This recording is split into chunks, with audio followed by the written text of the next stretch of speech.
What is up, homies? Welcome back to another review from Heroes Reforged. We are talking about Doctor Strange in the Multiverse of Madness. Before we get into the review, I want to let you know at up top, we will be talking about non-spoilers, giving our initial reactions about what we thought about the movie.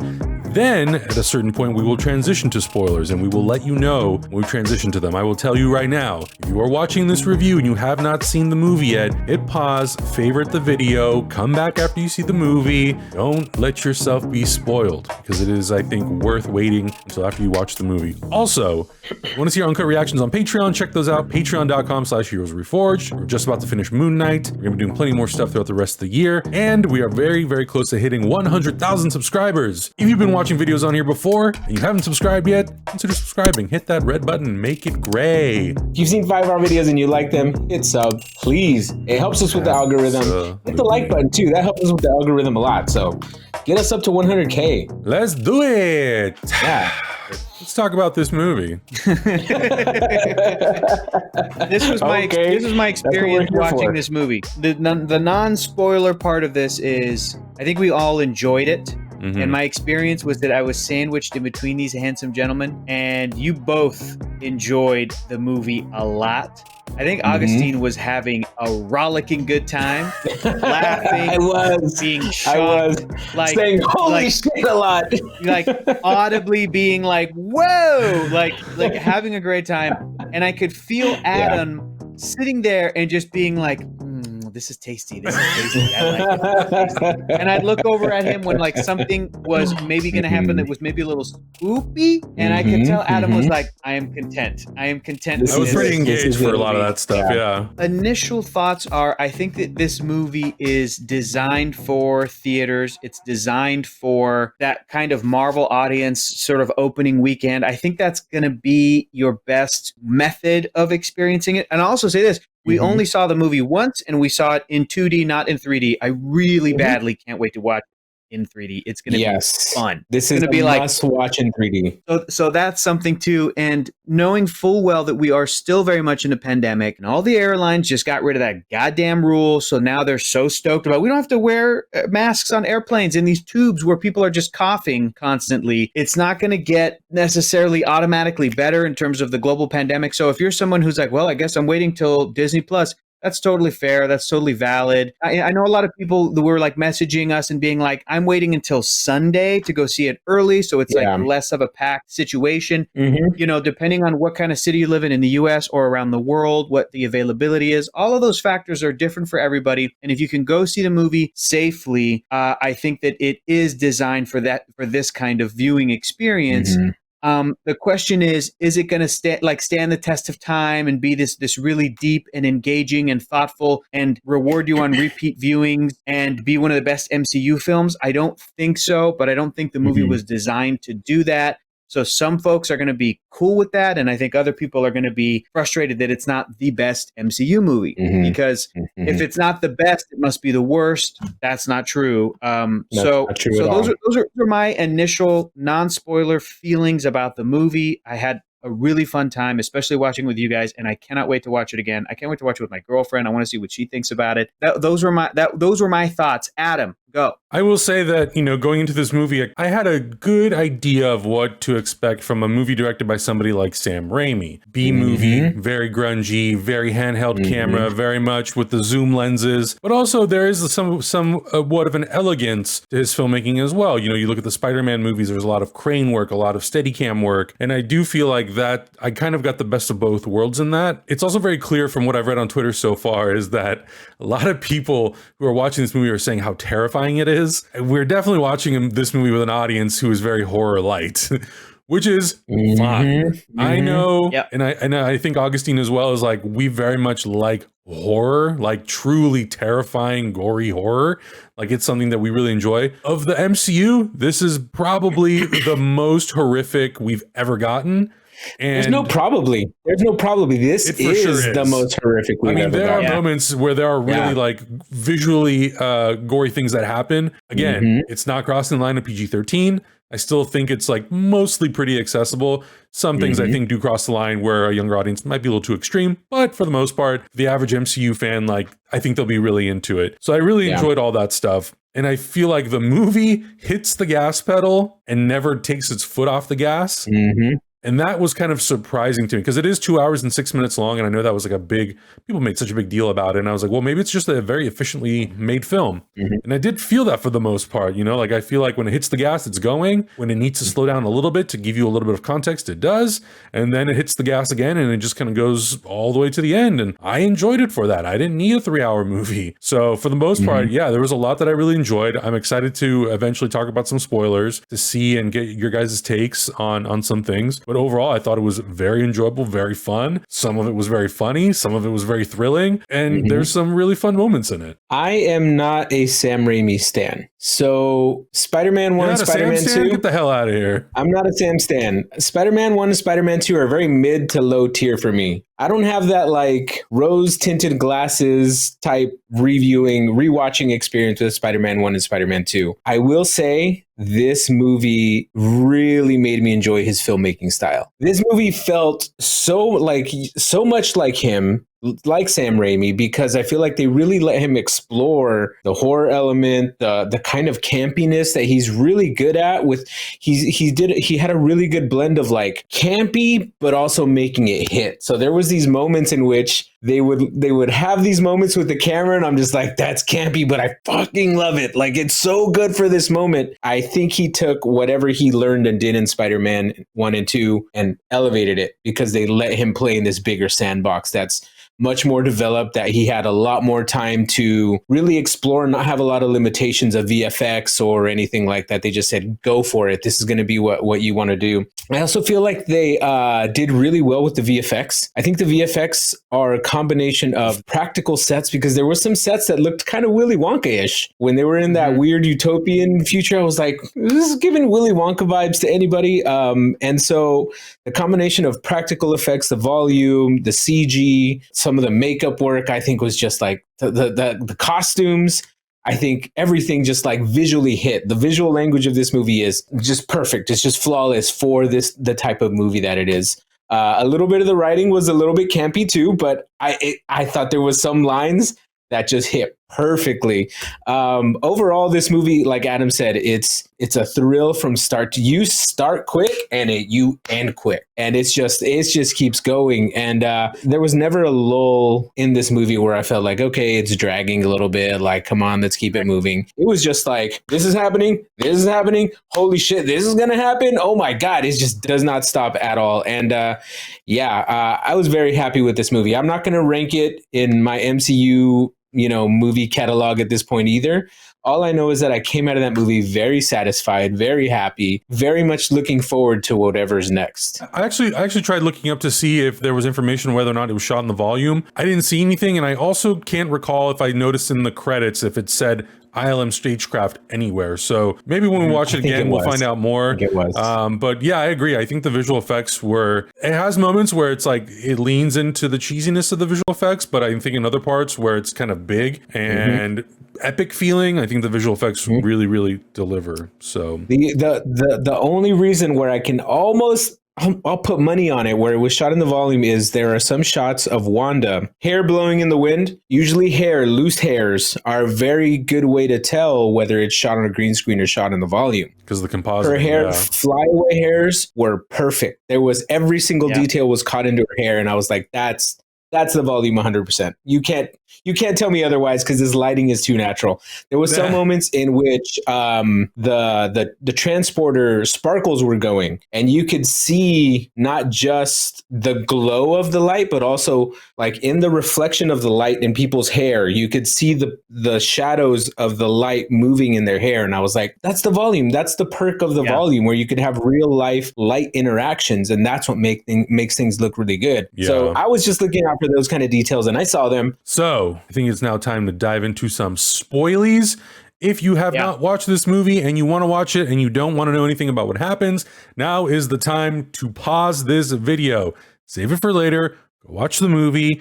Come back. There's a whole reason why we waited to Friday to put out this review, so nobody gets spoiled beforehand. So you should go see it first. I still don't even understand the folks who not only they're like, spoilers don't bother me, but then they like go out of their way to comment on our videos or to tell us, like, not only do spoilers not bother me, I seek them out. I embrace chaos. I don't get it. what I don't kind get of a it. contrarian type of a person is like proud of like, What kind of crazy I don't person give- I are don't- you? I don't give a care. It doesn't ruin the movie for me. If the movie's any good, it'll Yeah. still be good. It's like, yeah, man. But like I said, this film is designed to capture some surprises and for you to experience them in the theater with other people reacting and have that communal Right. surprise and shock and stuff. And there's some great moments like that, man. I agree with Augustine about the visual effects. Some of the effects look fantastic to me. And I will say, to me, some of them looked a little undercooked. A little like, okay, Give me an you guys example. are. I'll give you an example. When they since we're in spoiler territory now, when America Chavez, who's a great character, I really like this character, with Wong and with Stephen Strange are on like a rooftop. It felt very CG. It felt very green screen or on the volume or like very, very CG. I was looking at that shot because I know exactly what shot you're talking about. I was like, yes. Why does this shot feel so? What's disconnecting from this shot? It felt like Sesame Street, you guys. It felt very like floaty. Sesame Street. Yeah, it felt like Sesame Street. Very Street. rainy, but also very like weird at the same time. Like a step.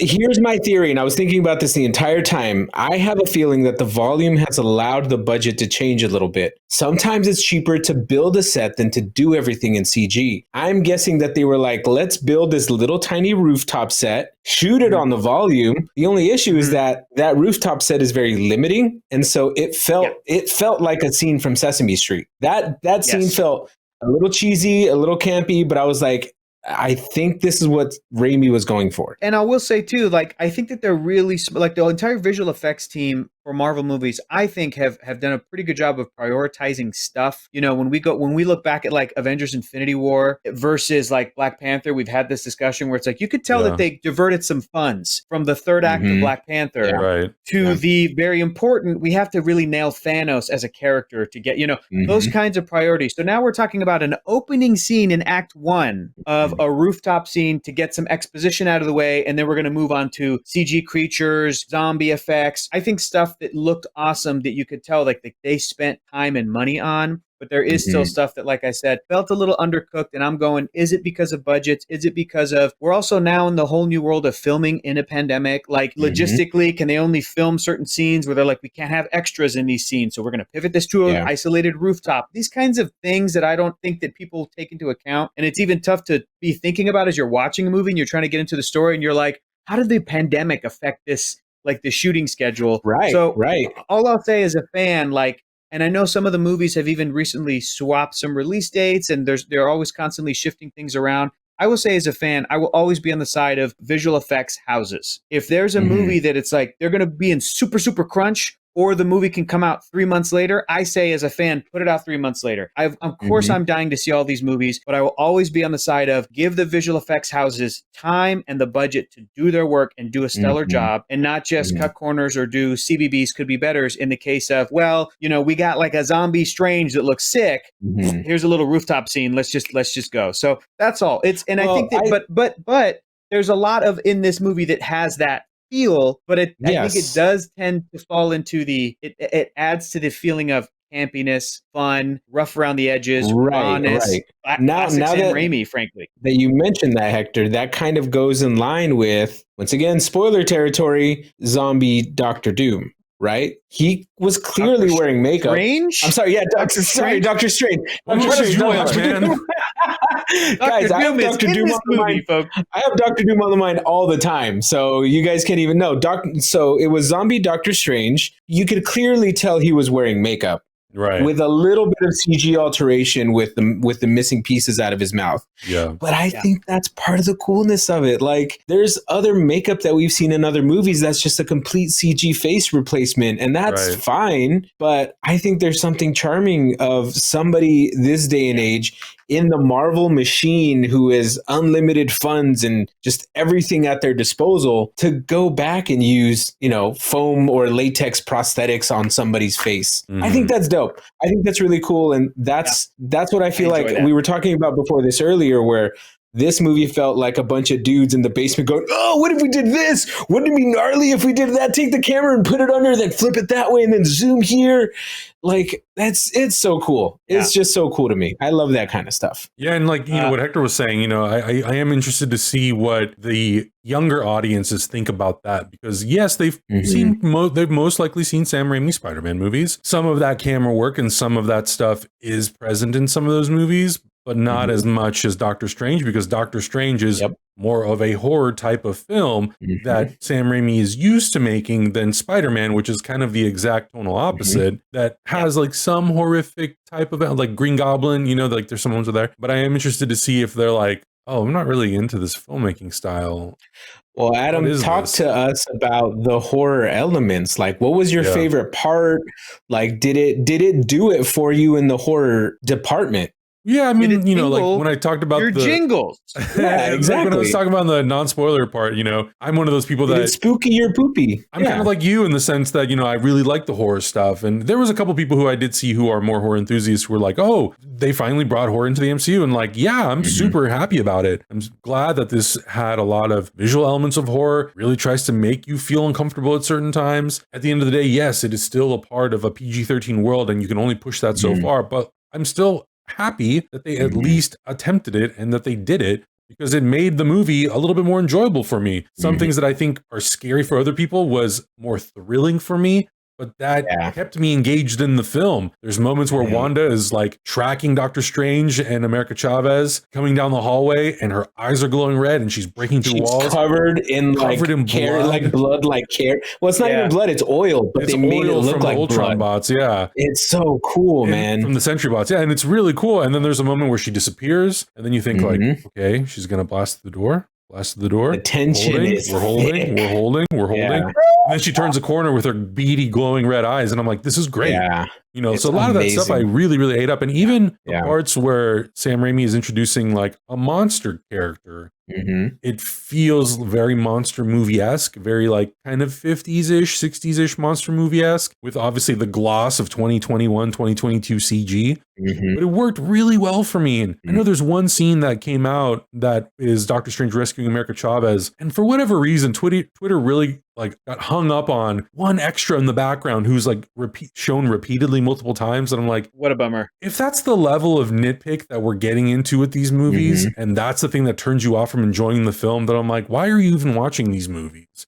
To me, one of the things that I actually enjoyed about that scene was the fact that it was in the middle of New York. I mean, I don't know how much of it was a set versus, you know, volume or CG, but it felt like a real street in New York. The people were genuinely terrified by what they were looking at, and they really were like interacting with the actual set. And a lot of times in these superhero movies, the public is kind of away. We don't really see how the events are affecting the public. I think the Avengers is the one that I remember the most, other than Age of Ultron, where they literally blow up a whole city. But, you know, the latter Avengers films, there's not much to deal with like the public. It's like you have a wall of Wakanda, and then they're in a base in upstate New York. So the stakes don't feel as high for the rest of the world, but they feel super high for our heroes. Whereas in this movie, it's just kind of interacting with whoever is kind of occupying and living in that world. I think it makes it feel a little bit more realistic, and it honestly just made it feel a little bit more like the original Spider-Man films, because in those movies the public is like all over the place. Like there's extras everywhere in those movies.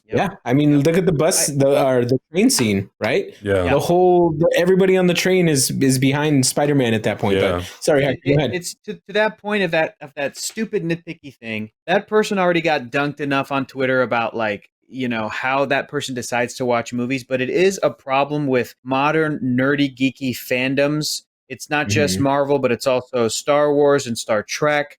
And if there are people watching movies and TV shows and all they care about is continuity at that level, and they think that if you have an unlimited budget, something like a Marvel movie, that you should be able to catch that continuity and make that stuff perfect. But you're not thinking to yourself, oh, I'm glad that they picked the best shots with the best acting to convey in that scene. You know, Benedict Cumberbatch doing the best acting, depicting of his emotions, but you're more concerned with the continuity, then I feel that you've lost the point a little bit, and that you need to kind of reset and be like, wait, why do I like movies? What am I trying to get out of movies? If it's just about being a continuity machine, then I think that you're into, then like go get into computer science or something. Like go get into something else where that can matter. And that's the focus versus filmmaking and acting and things that are representations of the world. If I did think about that little Twitter thing as we were watching the scene, and it ruined it. Because if I didn't see that, I would have just been seeing Doctor Strange save America Chavez, you know what I mean, from a cool big one-eyed monster. But instead I was like, oh, this is that scene. Yeah, that guy that ran by, I guess he's going to keep running by.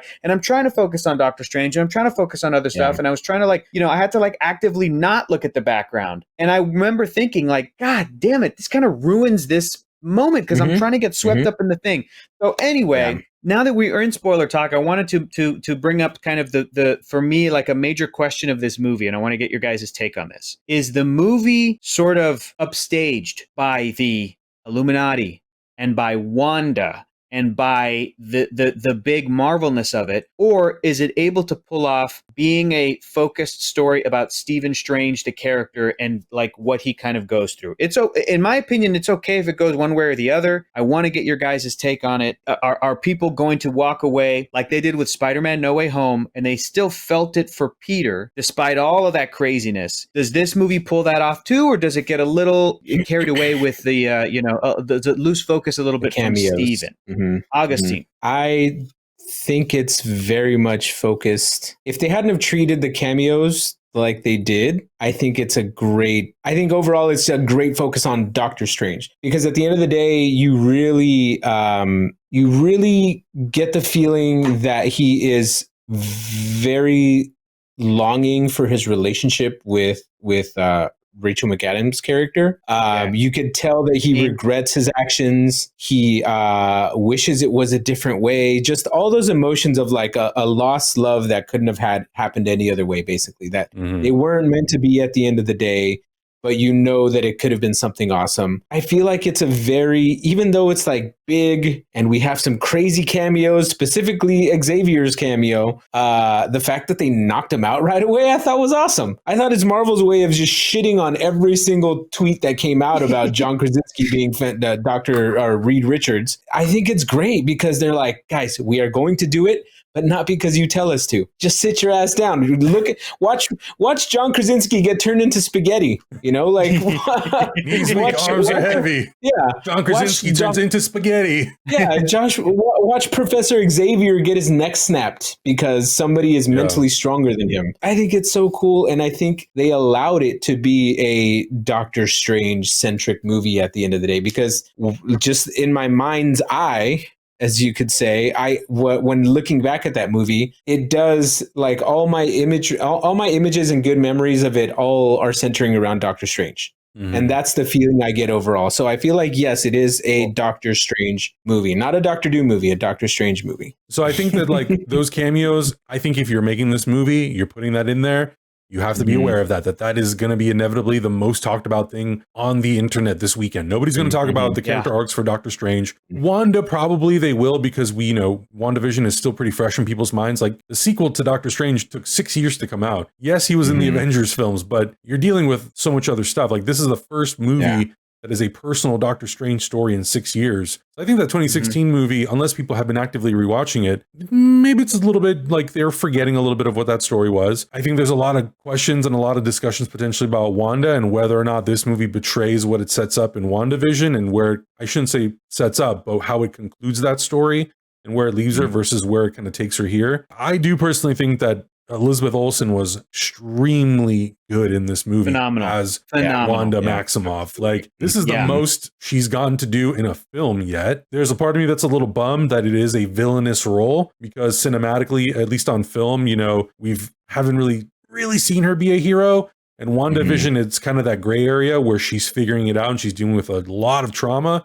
And then we put her in this movie and she's a villain. You see the reasons for why she is the villain of the story, and you want to feel bad for her because of everything she's been through, but she is the villain at the end of the day. But I do think that like her performance is absolutely incredible. It's probably like, she was really good in WandaVision. I would say she might be even a little bit better in this movie. Oh yeah, absolutely. When it comes to Doctor Strange, I agree. I think there definitely are moments, and I think that there is an arc. I don't know if it sticks out as clearly as it does with some of the other characters. You know, I was thinking, as clearly as his arc in the first film, which that origin of Stephen Strange learning, you know, that it's not about you is such a great thesis. And I feel that. I feel that. Yeah, but I definitely do think that like all of that stuff is under the surface. Like I think everything, what he's going through, how he feels conflicted as a hero, what he learns about himself through the multiverse and how that affects him and how that leads him to go down the path that he goes down and the sacrifices that he makes to, I guess, kind of be victorious at the end of the film. I think it might get a little bit lost, but it's there. But you have to kind of just let everything else off to the side. You have to kind of push everything else away and not be so focused on the cameos and a lot of that cool stuff, and just really be like, okay, well, what's Steven's story here? Like, what's he doing? I want to talk about Wanda, but I also want to say for Steven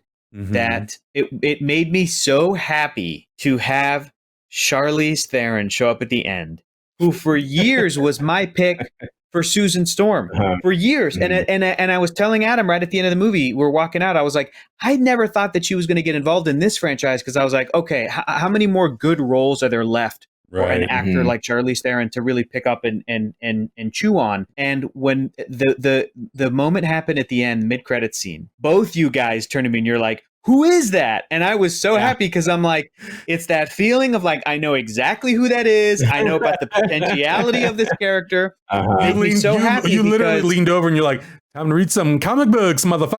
Yeah. Charlize Theron is playing Clea or Clea.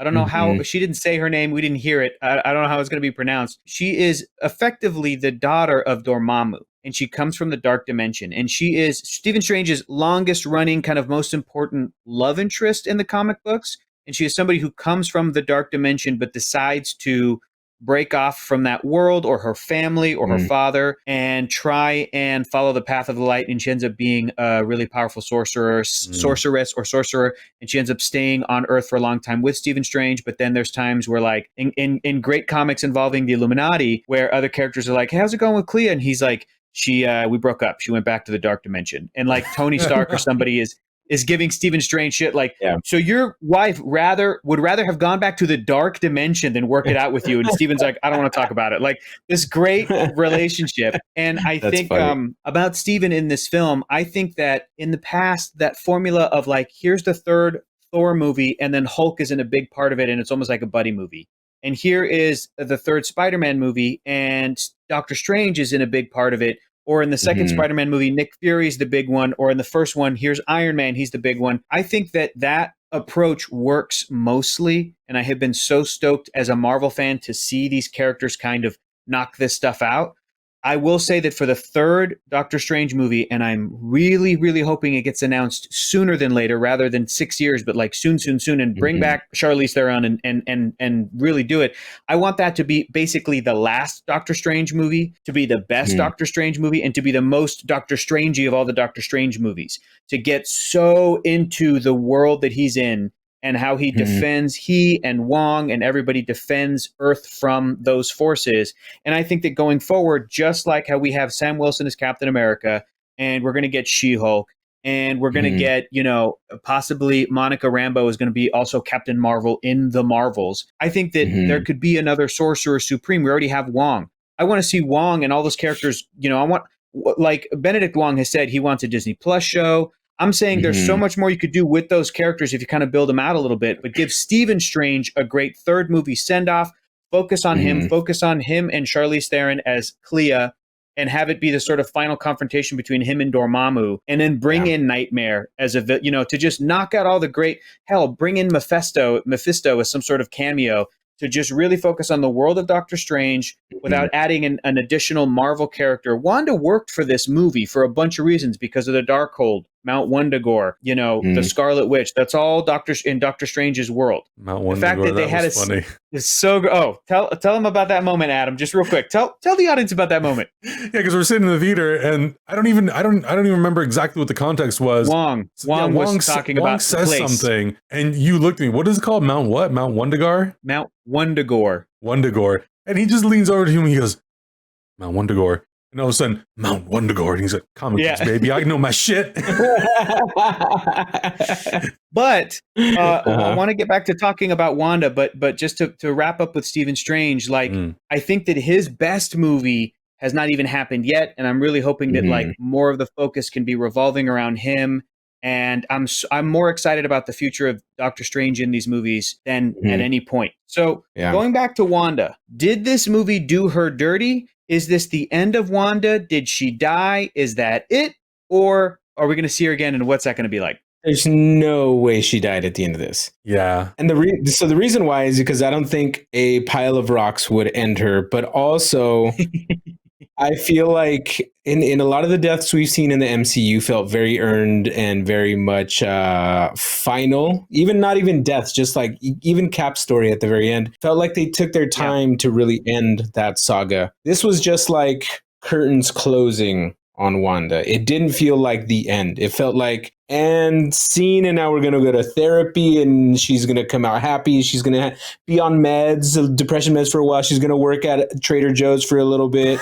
Maybe take time away from superheroing and just like really focus on herself and make herself happy. Like that's going to be Wanda's story for the near future, I think. I want to pitch something to both of you guys. I think that this film, the story is Wanda's lowest point. She killed people. She killed heroes, innocent people, not just, random bad guys and Hydra agents or what. I mean, she flat out is a villain who's killing people.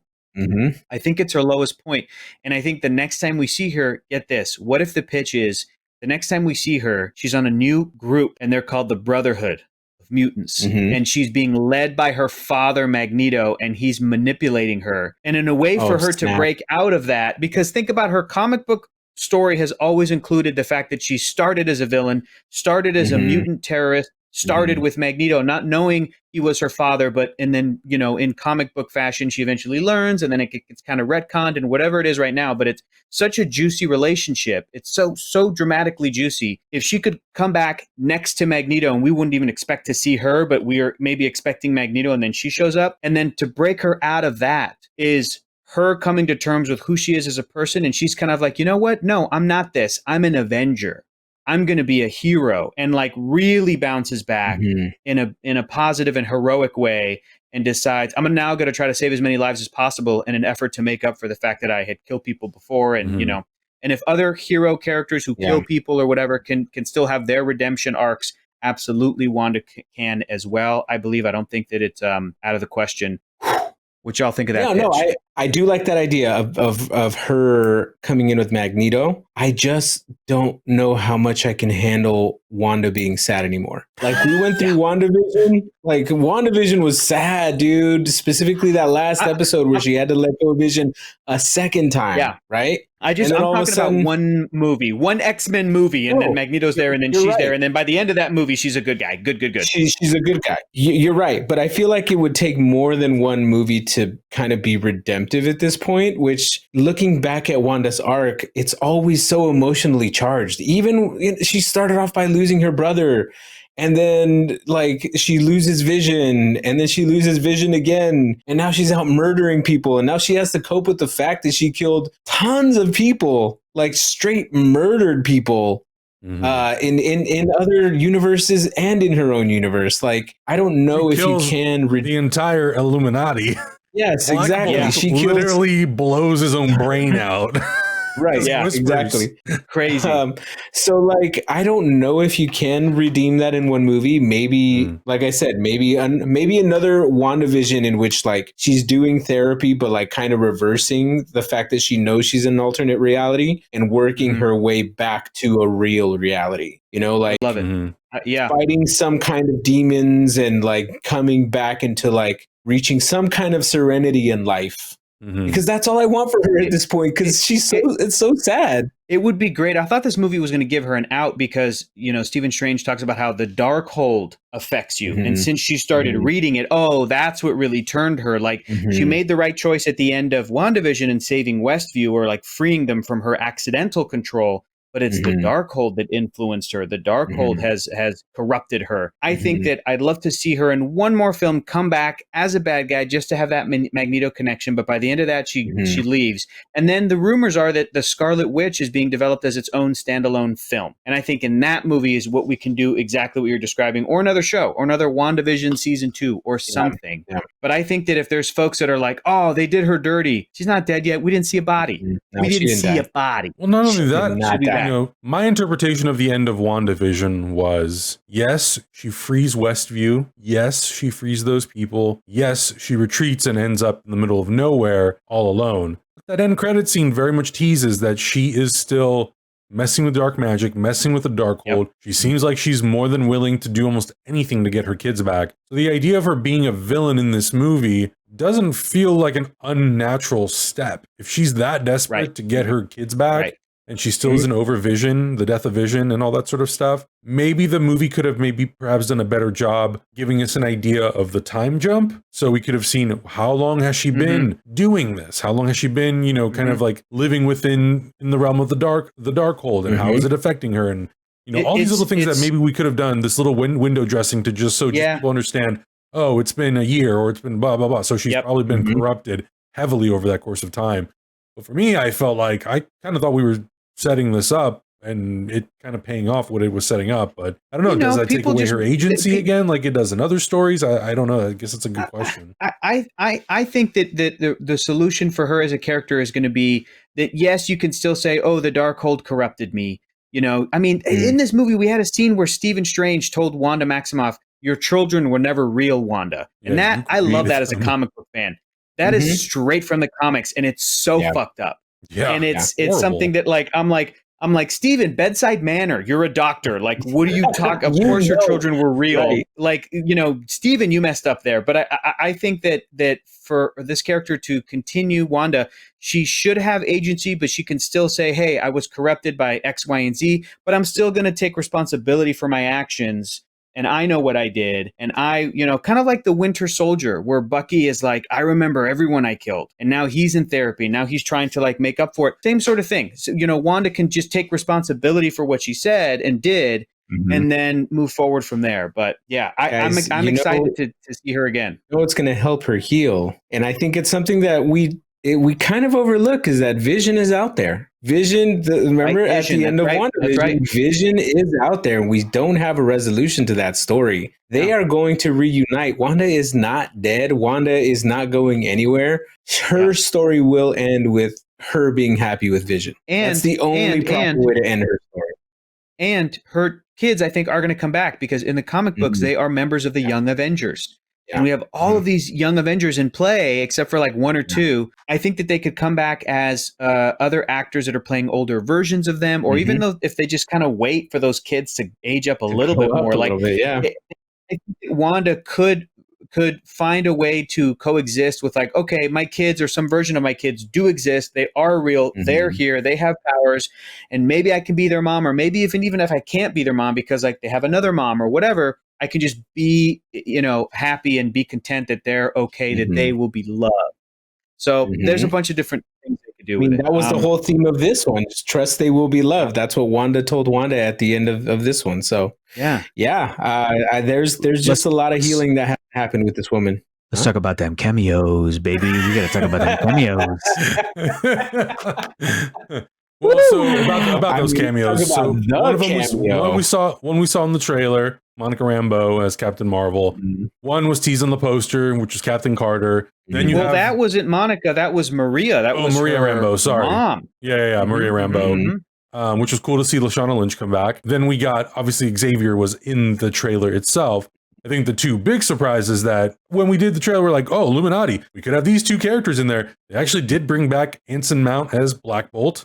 And they put in the fan casting of John Krasinski as Richards. Krasinski, baby. Yeah. Which before we walked out the door to go to the screen, I turned to Augustine. I was like, what if they did something crazy? Like they made Xavier from X-Men, the animated series, and they made John Krasinski Mr. Fantastic. Adam called it. I don't think anybody expected Anson Mount to come back as Blackagar Boltagon, Black Bolt. Which makes me so happy, because that Inhuman show was bad. I fully chalk this up to Kevin Feige being a Star Trek fan. Fully, because he has been killing it as Captain Christopher Pike. He's going to have a good week, because his new show, Strange New Worlds, is premiering literally this week. He is captain. He's in the captain seat. There were two Starfleet captains in the Illuminati, and I was so happy because I expected Patrick Stewart, but to see Anson Mount come back, to see that they gave him the full-on It could have used a little work, maybe a little more cooking in the CG department. Mhm. But the Black Bolt costume, which was such an upgrade to what he had in the show, just that level of commitment. I'm like, they brought back Charlie Cox, Vincent D'Onofrio, Anson Mount. It's Marvel Studios going, no, we'll still play with all these actors. That's all canon, baby. Yeah. But now we'll do it legit. And I want them to I can't. So here's the thing: is so many of these cameos, I want them to be real and like in the main MCU 616 sacred timeline. I want Anson Mount. You're so happy about that. Hector brought a notebook so he could take a bunch of notes. Yeah. They said 616, and I've never seen that pen move fucking faster. Hector, what was the other universe that they were in? So there was 616 and there was 83 something. 838. 838 was 838. the Christine Palmer, Illuminati, Baron Mordo. And what's really cool too is that in the comic books, 616 comes from the Captain Britain Corps. The whole group of all the different multiversal Captain Britons, they just happen to name the Marvel Comics universe. But in the MCU, they gave that to Rachel McAdams' character. They're like, she names it. And then you could extrapolate that and go, maybe that's where the TVA gets it. Because at some point, she just names all the realities, and maybe the TVA is just observing time. And they're like, okay, well, she named them. So here's how we're going to, differentiate them. I was so happy that that happened. And I want to see. The whole theater started going, I heard whispers over everything. Well, because you've mentioned 616 in a few of our videos, and the audience has been like, no, it's 1999999999. All right, it's not. I have that comic book too, but it's not that. I want Anson Mount to come back. I loved seeing Haley Atwell as Captain Carter. Mwah. That was amazing such a good, live action. such a good costume. Yeah. Lashana Lynch killed it as Captain Marvel. Loved seeing her come back to for this fun cameo. She killed it and was Patrick Stewart and was killed. All of them were killed. Seeing Patrick Stewart was so fun. The yellow chair, the theme song, all of that stuff was a joy, and it didn't. I don't think it took away from Logan, which is his real, true goodbye. And I think it was just like a fun, like they can't. It's like Tobey Maguire and Andrew Garfield. They have those toys to play with. Yeah, it's such a good opportunity to do it. I don't want to see Patrick Stewart be considered the Charles Xavier in 616 MCU. I want them to recast Charles. They will. I don't know how you guys feel about all that stuff. I mean, my thought, here's my thought, because a lot of people have been talking. Well, the few people who just saw it, who saw it. You know, I've like seen things, and obviously, like people have been talking about online. And some people said like, oh, some of these things are going to upset people.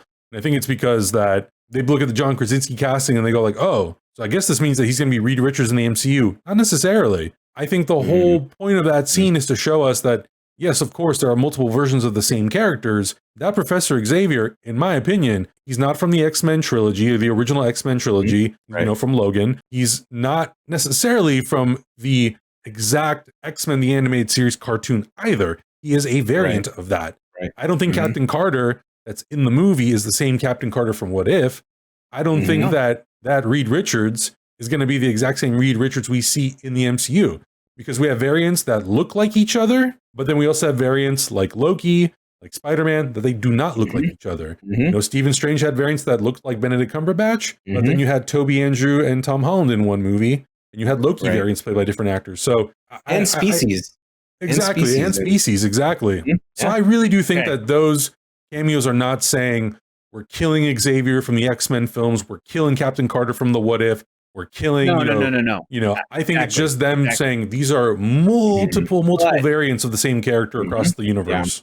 Sky's the limit. Question: out of the Illuminati, is there anybody who you're like, I want that to be the legit 616 version? I guess really the only options are Xavier, Reed Richards, and Black Bolt, because we're all in agreement. Captain Carter is kind of a what if character. Like she is the Captain Carter of her reality, but it's like we've already had Steve in the 616, and Lashana Lynch is Maria, but we've already got Monica, her daughter, and Carol is Captain Marvel currently, but so we've already got that. And then Baron Mordo is the Sorcerer Supreme, but like we also have a Mordo.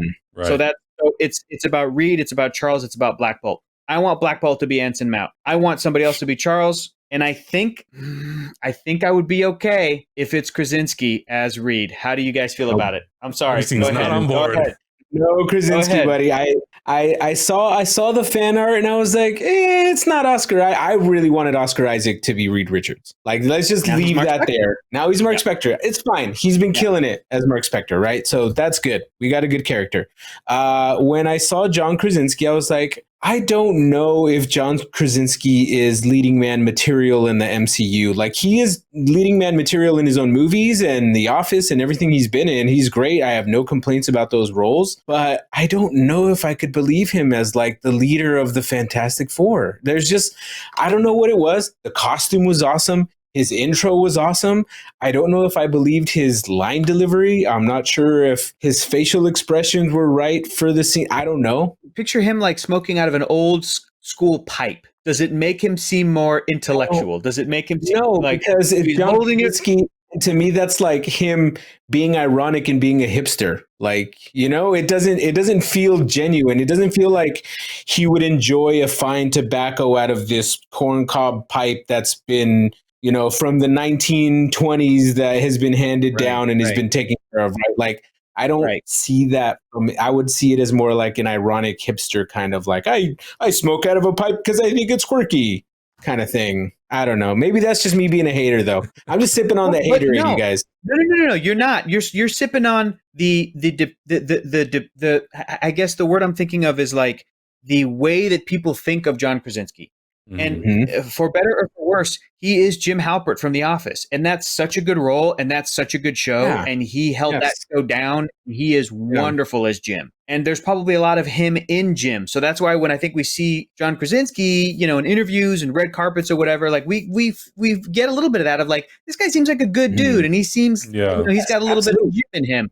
I mean, he auditioned for Captain America, so they saw something in him. And then he saw Hemsworth, and he went, "Nope, I can't do it. Nope." and that's lovable. I think the reason I would be okay with it is because I know he's a great actor, and I know that audiences do love him. Yeah. And I think this movie didn't let him fully show off what he could be as Reed, and that's why I'm like, I'd give him another shot. And I'm fine with that because that is, again, that's not the point of the movie. It's not a Reed Richards intro film, and I think that is sometimes Adam, where, Are you on Team Krasinski or not on Team Krasinski? I'm okay with it. Like, I really like A Quiet Place. I think he's a really good director, and I think he's a really good actor. I think Quiet Place shows, and I think this is the case with all drama and horror. When you take comedic actors and you put them in horror and thrillers and dramas, you really get to see how well they can stretch their talent. I think he's so good in that first Quiet Place movie, and I know he's done other films too, like 13 Hours. He's really good in that as well. So yeah, but like, this is not a showcase for John Krasinski as Reed Richards. This is just like, we wanted some really big cameo, and what better cameo than to get someone that fans won't shut up about than John Krasinski. So I feel like that's what that is.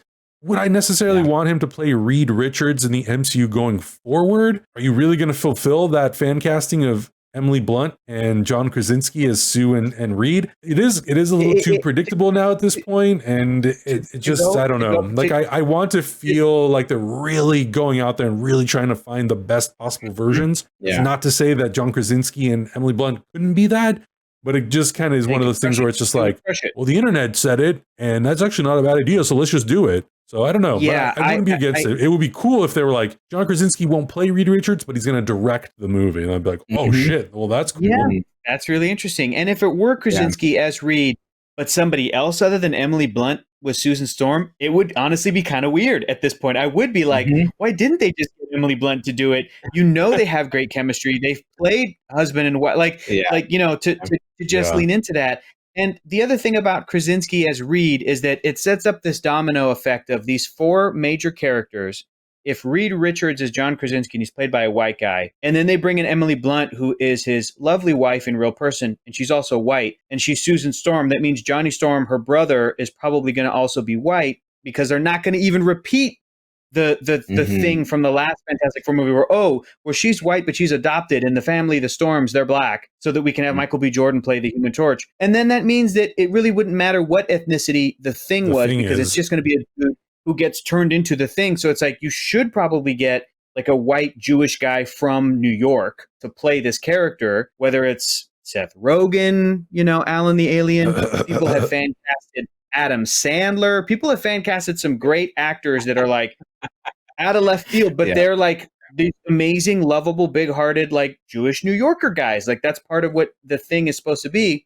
That means the Fantastic Four is white, 4 of them, and it's like we're talking about Oscar Isaac. Could you have Reed be Latino? Could you have the Storms be Latino? Could you have Reed be black? Could you have there's all these different, could you have the Storms be Asian? Could you have all these different options to kind of update the classic Fantastic Four? But then again, they are, other than Reed and Sue coming from different places and then meeting and then falling in love and then having kids, like Susan and Johnny are a family. And, oftentimes families are mostly the same ethnicity, but there are mixed families and there's a lot of variety there. And so, it starts to make you think about like the demographics of it. And it's like, man, is Marvel going to really have like 4 main characters in an upcoming movie, not including, just like their previous movies, not including, maybe Ben Grimm's girlfriend, Alicia Masters, can be played by a black woman. She was played by Kerry Washington in the original Fantastic Four films. So like, other than these like side characters, these supporting characters can be like, non-white and more diverse, stuff like that.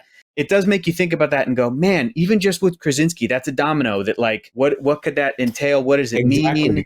I don't know. I just really enjoy the fact that they killed them off so quickly, because I feel like it was a way of Marvel saying, hey, this is not Sonic the Hedgehog. You don't get to call the shots. We're going to play a little bit, but then we're going to kill him right off right away. Like, I feel like that's exactly what they were saying. I feel like it's a good way of signaling to us that they do have a plan.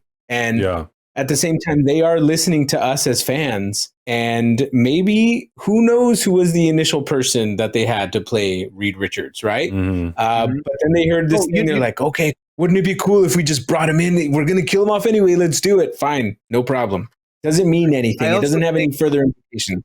I also think 100% that the lineup of the Illuminati was also impacted by the fact that Chadwick Boseman passed away, because the Black Panther is a member of the Illuminati. So I think that, or at least he walked away from it because he's like, I'm not going to be a part of this. This is morally and ethically wrong. But like, if Chadwick were still with us, I think that they would have definitely brought him in as a alternate variant, one-off version of T'Challa. The whole sequence, to see Black Bolt use his power to kill that Stephen Strange, and then to see Wanda pull the Matrix move on him, where he didn't have a mouth, and then killed himself, was shocking and awesome. Such a great use of that character. So that's cool. what I will say. I think I do agree. I think killing off those characters as quickly as they did, obviously Xavier was the last one to go, and Captain Carter and Captain Marvel put up a good fight. But to just see her immediately turn Mr. Fantastic into spaghetti and have Black Bolt literally blow the back of his head apart was pretty awesome. But that moment with Xavier, I was like, oh, this is interesting. Like, we're really giving Xavier this moment to really have like a one-on-one with a character from a completely different universe. Like, it was a cool moment. But yeah, it was pretty gnarly. Like, I was actually pretty impressed that some of the deaths were as graphic as they were. Sometimes in the other Marvel films, I feel like they almost feel a little safer. Yes, absolutely. Like, we've never seen a shield go through somebody and Captain Carter died by getting split in half by her own shield. Yeah. Like, that's gnarly. When Black Bolt used his voice, his head exploded on one side and caved in on another side. Like, it was brutal. And I think that's a huge, like, we're doing this to your precious fan casting. That's right. This is what we're doing, and you can't do anything about it. We got our own plan, but you got what you wanted, right? Let's move on. Hopefully this entire movie, the Sam Raimi-ness of it, will work like a gateway drug for younger audiences to be like, I think, there's going to be a bunch of kids and young people going, ooh, I think I really like this. Who did this? Mom, Dad, I think I want to watch Evil Dead. And then they might get into some Sam Raimi fun. I hope that parents put on Army of Darkness when they go home and show their kids. Like, that's the level of campy fun. Like, Dad, who was that hot dog guy? Oh, that was Bruce Campbell. You got to learn about who this guy is. You're going to learn today about Hot Dog Bender. Learn today. Hopefully, it would be great if it was a gateway drug to other horror and to other styles of horror, and to especially to Sam Raimi's career, which has such a great filmography and so many great movies. And it was a fun exploration of the multiverse as well. Like, the sequence where America Chavez and Doctor Strange just literally go through multiple rippling effects of the multiverse was really cool. to see all that stuff and to see the animated version, the dinosaurs, like all these things. And then at one point where they go through like literal paint, and and Dr. Strange is like, going through that paint universe doesn't seem like it'd be fun. She's like, it's harder to eat in that one. And I'm like, yeah, that's wild. But I enjoyed all that stuff. I think it's really fun, even though a lot of those, you know, those specifically didn't have any cameos. It was cool to just see that all that stuff is on the table. All of that stuff is out there. If Marvel Studios ever wants to do more with that, they can, because it's now a real thing. It's canon. The multiverse is canon. I was a bit surprised that like a lot of people were suggesting that people should watch Loki before watching this film. Not as required reading as like you would think or hope. No. It's fine if you don't watch it. The movie does a really good job of summarizing everything that's happening. America Chavez does a really great job of just being like, this is the multiverse, this is where I came from, this is where I need to go, and this is what's happening. And you're like, great, I got all this exposition in one dining room scene, which was great. I also think this movie, as one of the improvements on the original Doctor Strange, is I did think that it gave Rachel McAdams way more to do. And I really love her as an actor, and her character had more to do in this, and for her to play that. Love her in general. You're just in love with her. Maybe I do, and maybe I do. She was great, and to let her come back and play. First of all, the woman who was getting married, the original Christine, wonderful scene, and like her husband being a fan, and all that stuff was great. And you know, her and Benedict Cumberbatch were really, really good in the few moments they had together. But then to bring her back and be like, I named the multiverse realities. You know, she had so many great moments with our Stephen Strange, this new 838 version of Christine Palmer.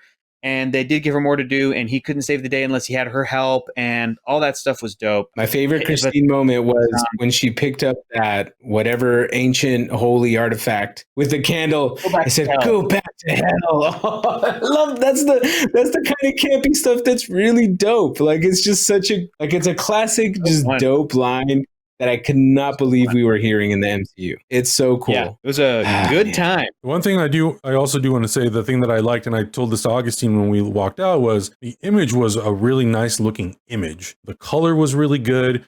It like the warm tones really worked when they were in New York. Like it felt like it had that rainy sort of look and feel to it. The contrast was really nice. It had really nice color, because I think a lot of the time in a lot of these movies, we've talked about how sometimes I don't know, the color, it kind of feels washed out. In this, it didn't. And maybe it was the projector and the theater that we were watching it in. It wasn't specified as a Dolby theater, but it looked very, very clean. Like really clean, really colorful when it needed to be. It really made the multiverse feel very vibrant and alive. And I just appreciated that, because it works both in when they're in the daylight and you just get to see the whole universe, and then it really accentuates the horror, because it feels very creepy and spooky and dark in a lot of places. So I really liked that. And it kind of was a standout for me in the movie. Honestly, I'm watching and I'm going, I really appreciate this color grade. It looks really good. It looked really, really good. Yeah, you're absolutely right. Clean, baby, clean. Any other final thoughts before we wrap out our review? I just can't wait to watch it again. I'm excited to watch this in 3D. It's going to be amazing. It's going to be so cool. I am going to be, once again, effing crushed if they don't put this out on 3D Blu-ray. I could already tell. Like, come on. What a good time. Believe, Hector. You got to believe, you son of a bitch. Come on, James Cameron, bring it back with Avatar, The Way of Water. Come on. But guys, let us know in the comments below what you thought about Doctor Strange in the Multiverse of Madness, all the cameos, everything. Let us know down in the comments below. I hope that anybody who watched this didn't watch this before they watched the movie. If you did, you're a bad boy. Check out all the other reviews and other videos on our channel. Subscribe if you haven't already, and we will see you guys in the next one. Bye. Bye.